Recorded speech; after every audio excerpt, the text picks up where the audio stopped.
Halo teman-teman, selamat datang di podcast Bina Desa TV. Di tengah krisis pangan global dan tantangan iklim yang semakin nyata, kita semua dihadapkan pada pertanyaan besar bagaimana kita bisa memastikan pangan yang cukup, berkualitas, dan berkelanjutan untuk semua orang. Nah, disinilah pentingnya transformasi sistem pangan berbasis kedaulatan pangan. Di episode kita kali ini, kita akan mengeksplorasi bagaimana konsep kedaulatan pangan bisa menjadi solusi atas krisis pangan yang kita hadapi. Kita akan berbicara dengan narasumber kita yang siap berbagi wawasan mengenai transformasi sistem pangan berbasis kedaulatan pangan. Nah, di sini telah bergabung bersama kita Bapak Gunawan. Beliau merupakan penasehat senior dari IHCS dan beliau juga salah satu pengawas dari Bina Desa yang selama ini aktif bersama gerakan petani dan isu-isu sosial seperti isu agraria dan isu-isu pangan lainnya. Katakan halo Pak kepada teman-teman kita. Halo, selamat siang saudara-saudara sebangsa dan setanah air, kawan-kawan seperjuangan.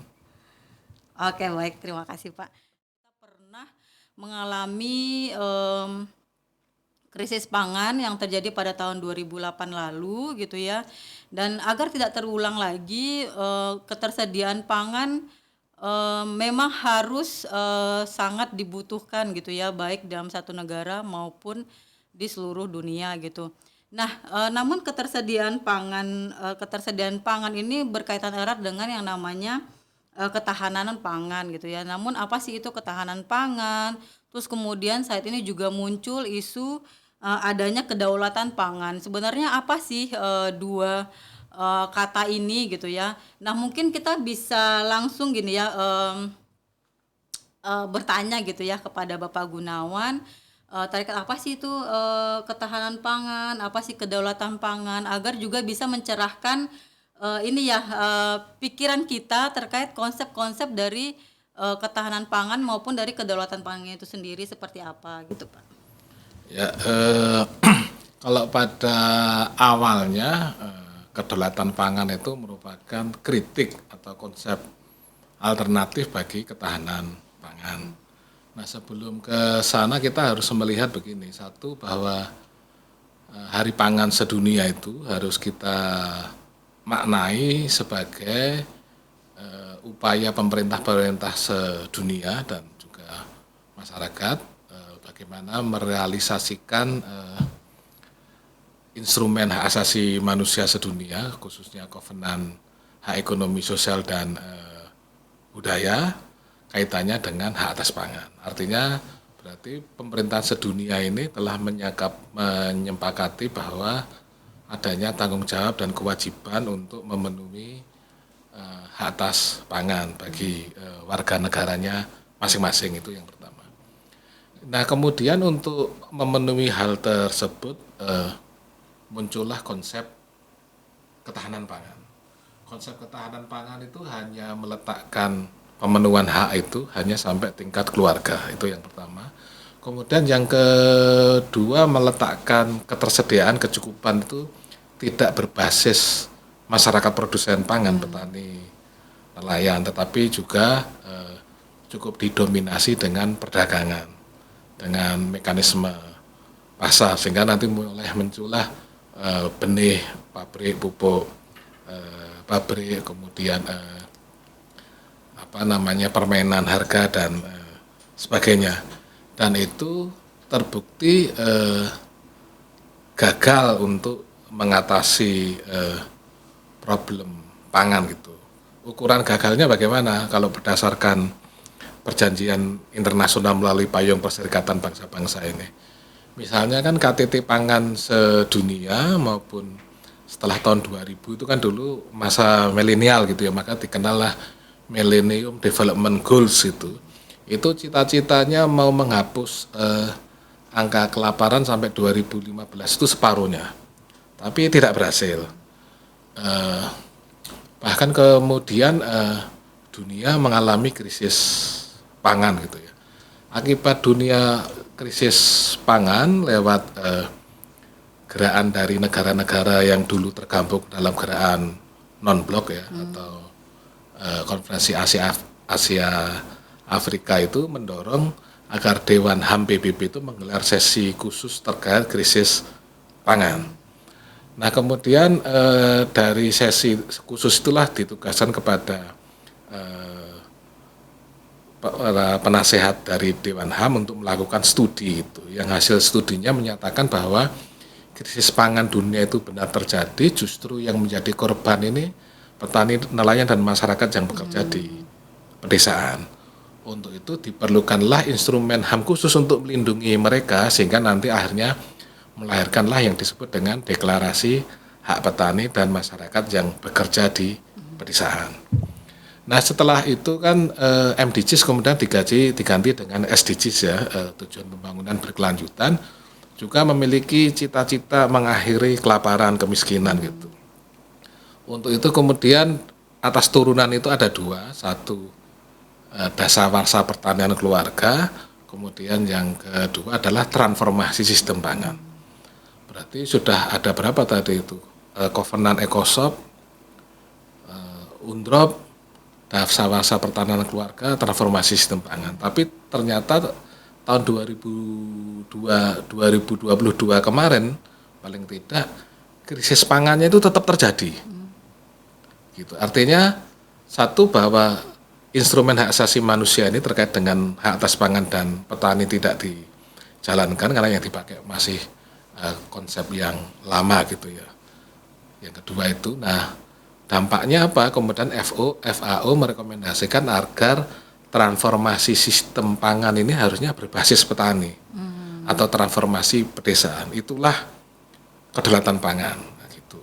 Nah dalam konteks di Indonesia tadinya kita juga menganut asas ketahanan pangan saja di undang-undang pangan yang lama gitu.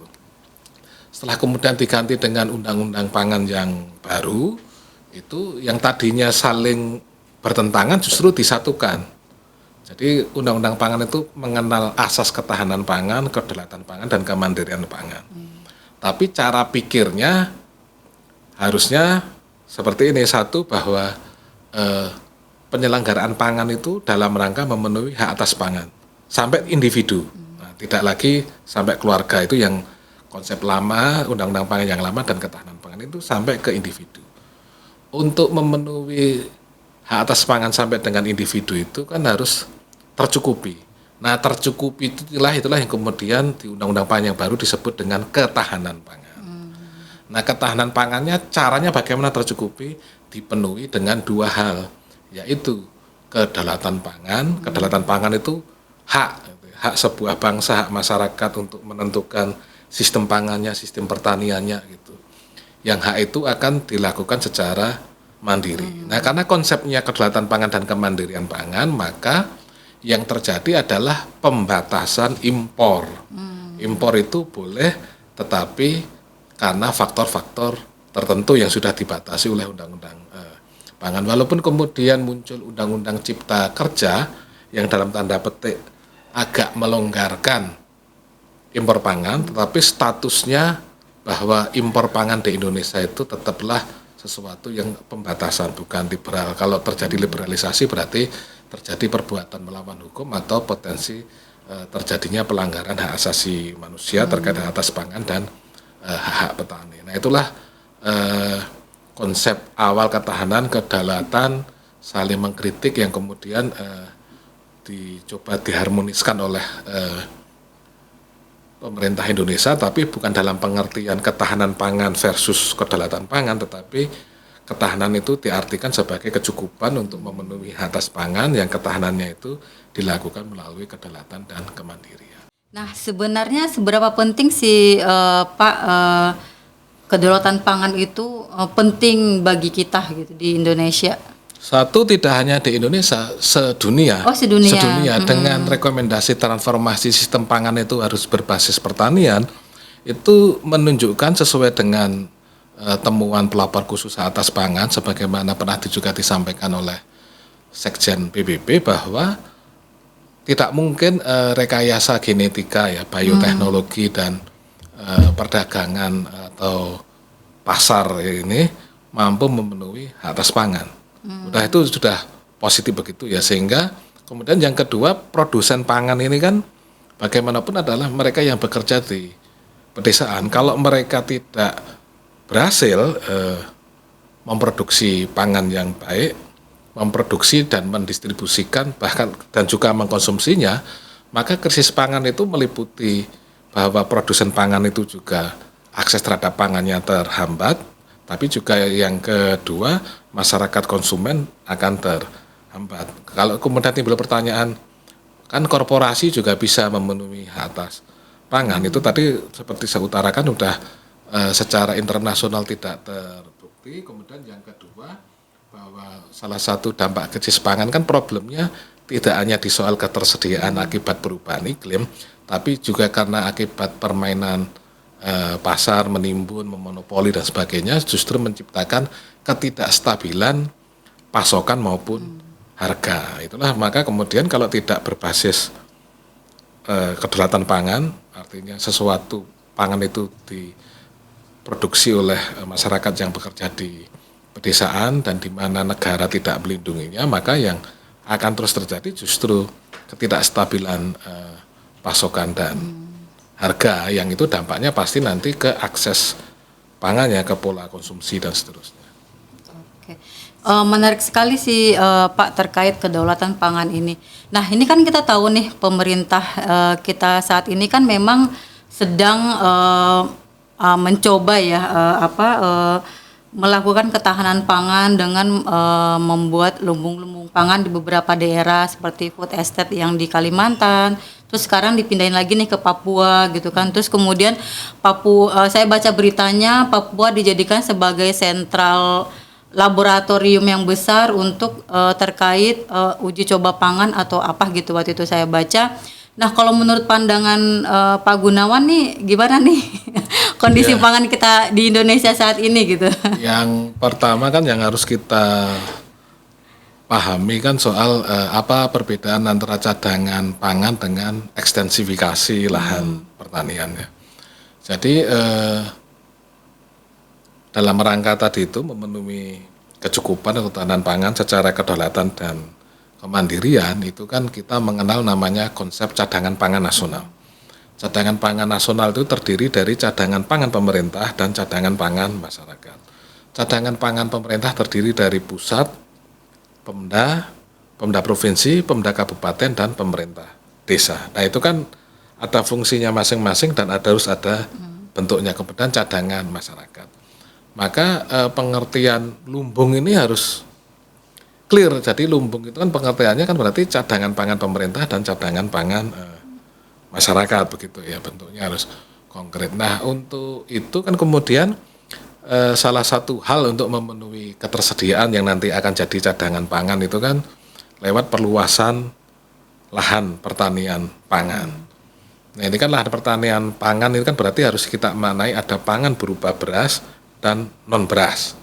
Nah problemnya itu di kita ini walaupun hampir bisa dikatakan seluruh warga negara Indonesia itu mengkonsumsi beras, tapi tidak semua daerah yang memiliki sawah. Yang memiliki sawah gitu. Sehingga kalau di sentra produksi padinya ada masalah atau di jalur distribusinya ada masalah, misalnya ombaknya lagi tinggi dan sebagainya, pasti akan membawa dampak kepada daerah-daerah yang dia tidak menghasilkan beras gitu. Jadi tanpa bermaksud mengurangi penganekaragaman konsumsi pangan, itu kan nampaknya berarti tidak boleh ada daerah atau desa yang tidak ada sawahnya. Kalau itu kemudian dilanjut dengan konsep keanekaragaman pangan, kan berarti pengertian sawah itu bisa dimaknai untuk keanekaragaman pangan berbasis sumber daya lokal gitu. Nah ketika kemudian ketersediaan lahannya itu kurang, itulah disebut dengan ekstensifikasi, diperluas gitu. Nah memang di dalam Undang-Undang Pelindungan Lahan Pertanian Pangan Berkelanjutan tidak disebutkan setelah terjadi ekstensifikasi itu untuk siapa. Nah tetapi setelah Undang-Undang Pelindungan Lahan Pertanian Pangan Berkelanjutan yang memerintahkan adanya pelindungan dan pemberdayaan petani, maka keluarlah Undang-Undang Pelindungan dan Pemberdayaan Petani. Kalau logika itu dilanjutkan dari pelindungan lahan ke pelindungan petani, berarti setelah terjadi ekstensifikasi terhadap kawasan pertanian, ketika di situ terdapat tanah negara bebas atau tanah negara bekas tanah terlantar atau pelepasan kawasan hutan, atau kalau pakai Perpres Reforma Agraria itu disebut sebagai tanah objek reforma agraria, seharusnya kan itu diredistribusikan untuk petani. Nah, dalam kasus pemerintah Indonesia ini kan redisnya ini tidak gencar gitu, tapi justru upaya-upaya non redis ke petani seperti food estate di Papua maupun di Kalimantan itu dilakukan. Nah, itu menimbulkan dua hal: satu, ketidaksesuaian dengan mandat undang-undang; yang kedua, tidak sesuai dengan kondisi sosiologis bangsa Indonesia yang mayoritasnya itu adalah bekerja di pedesaan, yang seharusnya itu berarti kalau ekstensifikasi yang untuk masyarakat. Kemudian yang ketiga, mengulang kegagalan sebelumnya terkait dengan aneka macam food estate ini gitu, yang secara dunia juga sudah dipandang tidak memadai lagi dengan model penguasaan monopoli skala besar untuk bidang agraria, pertanian maupun pangan. Nah, itu menjadi problem di sana. Nah, sekarang kita bayangkan gini, jika kabupaten di Kalimantan lahannya isinya sawit semua, dia tidak menyediakan lahan untuk tanaman pangan, kemudian mengandalkan produksi beras dari Sumatera, Jawa, dan Sulawesi Selatan serta Merauke, kan tetap terbayang bagaimana mendatangkan hal tersebut melalui kapal gitu kan. Ya kan? Artinya kan ada problemnya, satu di lokasi asalnya ada masalah atau enggak, yang kedua di jalur distribusinya, kemudian yang ketiga masih ditambah lagi kan itu berarti yang datang adalah barang yang harus dibeli. Bagaimana kapasitas warga masyarakat untuk bisa membelinya gitu. Nah, kalau tidak bisa membelinya kan akhirnya menjadi bantuan pangan ya, selama ini berupa BLT dan sebagainya, kan berarti itu tidak sesuatu yang tidak solutif bagi transformasi sistem pangan itu sendiri. Berarti kedaulatan pangan kita saat ini itu belum terwujud gitu ya? Iya, belum terwujud, atau kedaulatan pangan sebagai wujud transformasi sistem pangan berbasis petani atau transformasi pedesaan itu tidak dilakukan, sehingga potensi sistem pangannya itu tidak berkelanjutan.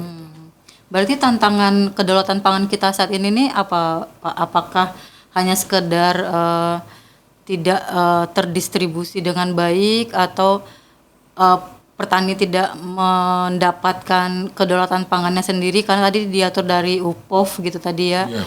Nah, itu tantangan menurut Pak Gunawan apa aja? Tantangan kedaulatan pangan kita adalah satu, dukungan ya, yang sesungguhnya itu sudah diatur melalui instrumen hak asasi manusia internasional maupun produk hukum nasional untuk melindungi petani, nelayan dalam mereka yang bekerja di pedesaan itu tidak cukup bisa dilakukan. Misalnya reforma agraria untuk mengejar target 4,5 juta hektar redis tanah aja tidak berhasil gitu. Satu itu.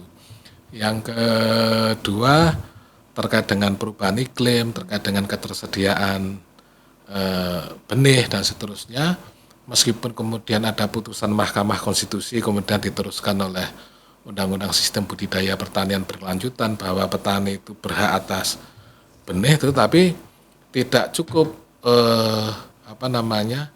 petani pemulia benih itu mendapatkan penghargaan. Benihnya tetap masih bersaing dengan benih-benih pabrik gitu.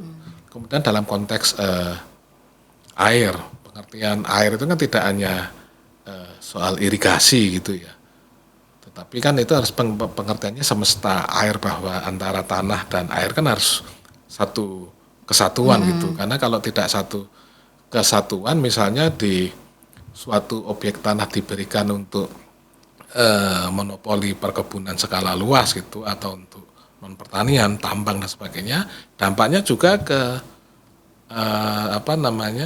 dinamika air atau semesta air yang terkait dengan masyarakat di sekitarnya begitu.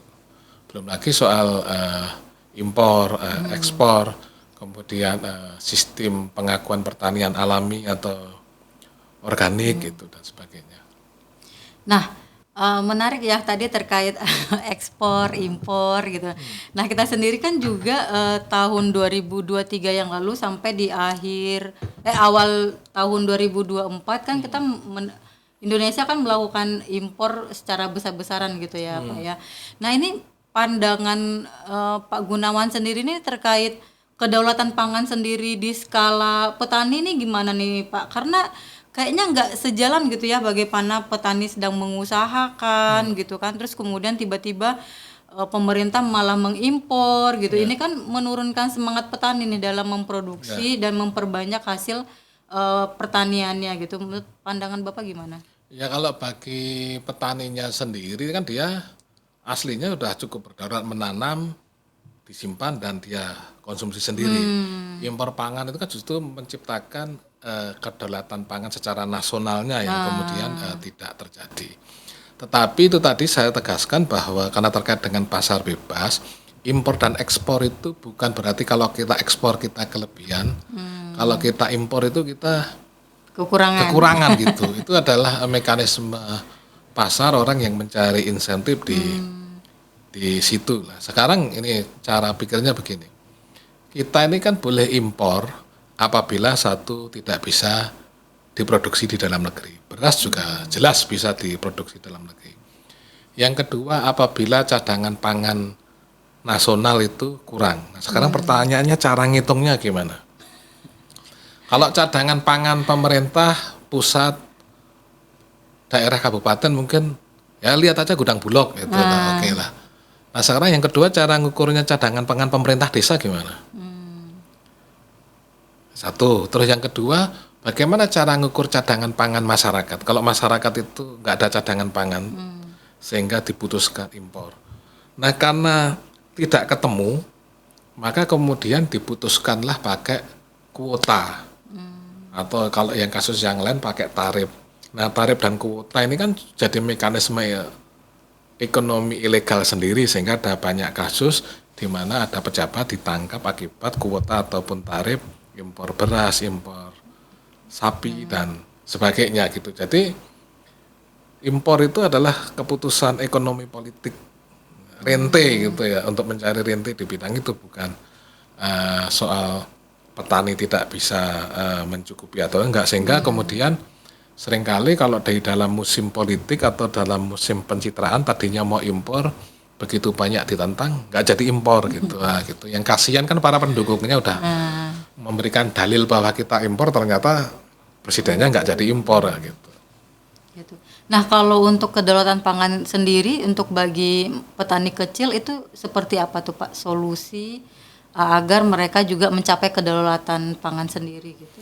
Ya, yang pertama kan terkait dengan sumber-sumber agraria lah, itu kan berarti kan reforma agraria harus dijalankan.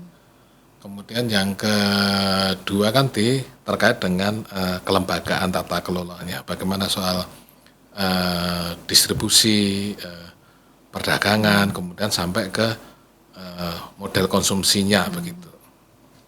Gitu ya, berarti yang harus diperkuat di bagian mananya nih? Ya, yang harus diperkuat ya dari ketersediaan, keterjangkauan dan konsumsi, ketiga-tiganya harus diperkuat. Jangan sampai petani menanam padi, menghasilkan gabah, dia kesulitan memberi beras. Itu satu masalah, kan berarti itu ada problem disparitas harga antara harga gabahnya petani sama harga beras, yang itu harusnya diakhiri. Terus yang kedua, jangan sampai juga petaninya menghasilkan produksi daging, melahirkan buah, malah menghasilkan beras, tapi keluarganya mengalami gizi buruk. Karena buah, daging, sayur, dan berasnya dikirim ke kawasan wisata. Nah, itu kan atau petani padi, petani beras mendapatkan bantuan langsung tunai bantuan langsung, bantuan pangan berupa beras juga gitu. Jadi kan itu harus keadilan itu atau kedaulatan harus ditegakkan dari ketersediaan, keterjangkauan maupun di konteks konsumsinya begitu. Itu kan berarti meliputi ya kebijakan reforma agraria, kebijakan pengendalian atau penguasaan negara ya terhadap pangan, harga, pasokan artinya tidak bisa diserahkan kepada mekanisme pasar. Nah, kemudian yang ketiga ya harus ada kebijakan pendidikan agar konsumsi masyarakat itu ya kalau istilahnya sekarang berimbang, berkualitas, sehat, aman dan dapat diterima secara budaya. Kalau orang Islam menyebutnya halalan thayyiban lah kurang lebih begitu. Oke, Pak siap. Nah, ini tadi kan Pak Gunawan kan juga menyinggung tadi masalah diversifikasi pangan ya, karena nggak melulu wilayah ini makan harus ada sawah tapi tanaman padi gitu ya, tapi bukan seperti itu gitu. Tapi ada memang banyak pangan-pangan kita selain dari beras, padi gitu ya Pak ya. Nah, menurut Pak Gunawan ini nih bagaimana sih diversifikasi pangan lokal ini dalam mendukung kedaulatan pangan itu sendiri gitu?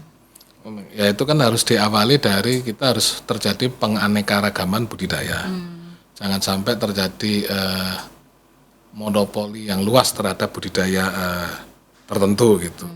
Terus yang kedua kan berarti baru penganekaragaman budidaya tanaman pangan, terus penganekaragaman konsumsi pangannya gitu. Nah itu kan memerlukan kebijakan dukungan juga dari pemerintah yang tidak bersifat artifisial gitu, hanya pameran produk lokal terus, tapi juga hal-hal yang melibatkan desertifikasi itu secara budidaya dan pengolahan pemasarannya itu bisa terjadi gitu. Misalnya kalau kita mie ataupun roti sering tergantung terhadap terigu atau gandum, tapi kan ternyata dari singkong dan sebagainya bisa juga dikembangkan untuk jadi olahan berupa mie dan sebagainya. Itu kan kalau produk olahannya didukung, pemasarannya didukung juga itu bisa dilakukan gitu. Itu yang pertama. Kemudian yang kedua terkait dengan konsumsi itu kalau tingkat kesadaran gizinya bagus, kemudian tingkat penghasilannya memadai, memberi kecenderungan orang akan melakukan konsumsi secara beraneka ragam daripada yang kedua hal tadi itu tidak tercukupi, dan pengetahuan gizinya kurang, tapi juga penghasilannya tidak memadai sehingga akhirnya ya yang penting makan lah gitu. Nah itulah menjadi penting konsep dari cadangan pangan masyarakat. Gitu. Kemudian yang kedua yang paling dekat dengan masyarakat adalah cadangan pangan pemerintah desa. Nah itu kalau bisa dikombin antara cadangan pangan pemerintah desa dan cadangan pangan masyarakat, saya pikir itu bisa terkait keanekaragaman produksinya, budidayanya, karena keragaman konsumsinya, sama juga bisa diatur tingkat stabilitas pasokannya begitu. Apalagi kalau itu terkait juga dengan cadangan pangan pemerintah daerah. Jadi terkait dengan kedaulatan pangan ya, undang-undang kita terkait pangan dan pelindungan lahan pertanian itu sudah berasas kedaulatan pangan ya. Kita sudah memiliki undang-undang pelindungan dan pemberdayaan petani, nelayan, pemberdayaan peternak ikan, dan sudah memiliki regulasi terkait percepatan penganekaragaman konsumsi pangan berbasis sumber daya lokal. Nah kalau kemudian hal itu, cita-cita itu tidak terwujud, bukan akibat ketidakmampuan dari petani, nelayan, dan masyarakat yang bekerja di pedesaan, tapi seringkali akibat intervensi pasar internasional yang difasilitasi oleh kekuasaan, sehingga menimbulkan impor bahan pangan, impor hortikultura, impor daging, atau impor bahan pangan lainnya yang merupakan produk-produk kemasan gitu, sehingga kalau itu tetap terus dilangsungkan maka kedaulatan pangan maupun pelindungan dan pemberdayaan petani itu akan mengalami banyak halangan gitu. Berarti sebenarnya regulasi kita tuh sebenarnya udah mumpuni banget ya Pak ya. Udah mumpuni tapi hanya karena dari intervensi dari pasar global gitu ya yang membuat akhirnya kita sulit untuk mencapai kedaulatan pangan itu sendiri gitu ya Pak ya. Nah ini sangat menarik juga nih Pak karena saya juga pernah dengar nih terkait masalah UPOV sendiri gitu. Bagaimana Uni Eropa itu menekan pemerintah Indonesia agar masuk ke dalam organisasi UPOV gitu ya, di mana akhirnya petani juga mengalami, di mana juga akhirnya di UPOV ini petani itu juga dikriminalisasi, mereka tidak boleh membenihkan benihnya sendiri dan itu karena kan harus mendapatkan sertifikat apa gitu ya, apa sih namanya Pak? Label gitu ya, harus memiliki, harus yang ditanam adalah benih yang berlabel gitu ya. Nah, menurut Bapak Gunawan sendiri itu bagaimana sih Pak terkait pasar global, terus penekanan terhadap pemerintah kita gitu. Terus bagaimana juga pemerintah juga, kita juga harus berupaya keras agar mereka juga nggak melakukan diskriminatif terhadap petani pembudidaya gitu. Menurut Bapak gimana Pak? Ya, itu tadi kalimat diskriminasinya penting untuk kita garis bawahi karena dalam konteks lahirnya deklarasi hak petani dan masyarakat yang bekerja di pedesaan itu adalah bahwa akibat krisis pangan itu telah terjadi diskriminasi langsung maupun secara tidak langsung terhadap petani dan masyarakat yang bekerja di pedesaan itu. Poinnya satu itu. Terus yang kedua, praktek yang disebut contoh praktek diskriminasi secara langsung maupun tidak langsung itu adalah ketika pada awal rejim Orde Baru kita mulai mengadopsi namanya revolusi hijau. Dengan konsep revolusi hijau itu kan kita mulai mempergunakan benih dari pabrik bahkan impor sehingga benih petani itu tidak difasilitasi gitu. Nah karena benih pabrik itulah kemudian masuklah label, izin multilokasi, sertifikasi dan sebagainya gitu. Nah, yang dimaksud kriminalisasi kan kemudian banyak petani pemulia benih diskriminasi terhadap hal aturan tersebut yang dilegitimasi melalui undang-undang sistem budidaya tanaman gitu ya. Nah, tahun 2000-an setelah kita ikut WTO, kemudian ada paten. Nah, paten di bidang tanaman kan namanya pelindungan varietas tanaman. Itulah kemudian kita memiliki undang-undang pelindungan varietas tanaman. Jadi kita punya undang-undang sistem budidaya tanaman dan undang-undang pelindungan varietas tanaman. Undang-undang studi budidaya tanaman ini sudah kita uji materi. Gitu, dan kemudian diputus melarang petani atau mewajibkan petani melakukan sertifikasi benih adalah inkonstitusional. Gitu. Nah, SBT ini juga sudah tidak ada, sudah kemudian digantikan dengan undang-undang sistem budidaya pertanian berkelanjutan. Nah, atas dasar hal itu sesungguhnya yang harus dilakukan pemerintah dan juga organisasi masyarakat, khususnya organisasi masyarakat karena yang memperjuangkan benih ini menjadi hak konstitusional adalah organisasi masyarakat, kita harus menyatakan kepada mekanisme UPOV bahwa kita tidak ikut UPOV karena persoalan benih adalah persoalan konstitusional. Jadi kita tidak lagi menolak UPOV karena 1, 2, 3, 4. Itu ada konkret, kita tidak ikut UPOV karena benih adalah hak konstitusional yang dilindungi oleh konstitusi. Artinya inilah kepentingan strategis Indonesia itu yang harusnya kita tegaskan secara internasional.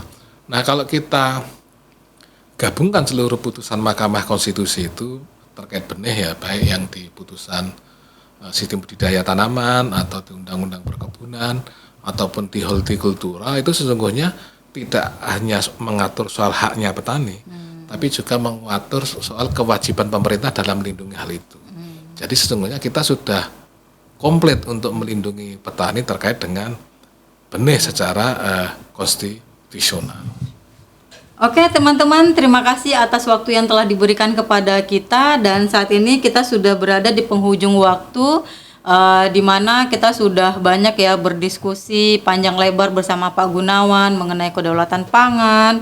terus juga mengenai ketahanan pangan, bagaimana regulasinya, bagaimana juga pangan ini juga harus memenuhi hak-hak dari petani gitu ya, terus kemudian juga hak-hak orang banyak juga, bagaimana ngomongin juga tadi sedikit terkait krisis iklim gitu ya. Mungkin saat ini kita minta pernyataan penutup dari Pak Gunawan untuk mengakhiri podcast kita hari ini.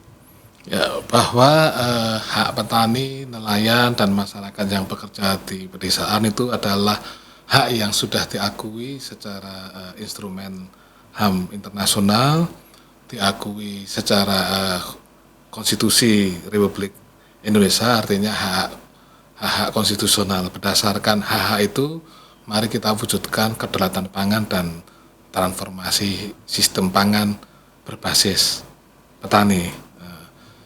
Selamat Hari Tani Nasional, selamat Hari Perjuangan Perempuan Internasional, dan selamat merayakan Hari Pangan Sedunia. Terima kasih. Oke, baik. Terima kasih banyak kepada teman-teman.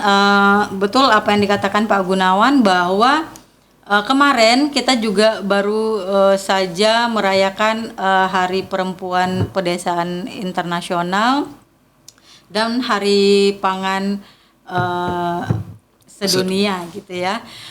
Baik, terima kasih Pak Gunawan atas kata penutupnya. Saya ucapkan juga terima kasih kepada para teman-teman yang sudah menyaksikan podcast kita pada hari ini. Saya ucapkan wassalamualaikum warahmatullahi wabarakatuh. Waalaikumsalam warahmatullahi wabarakatuh. Terima kasih.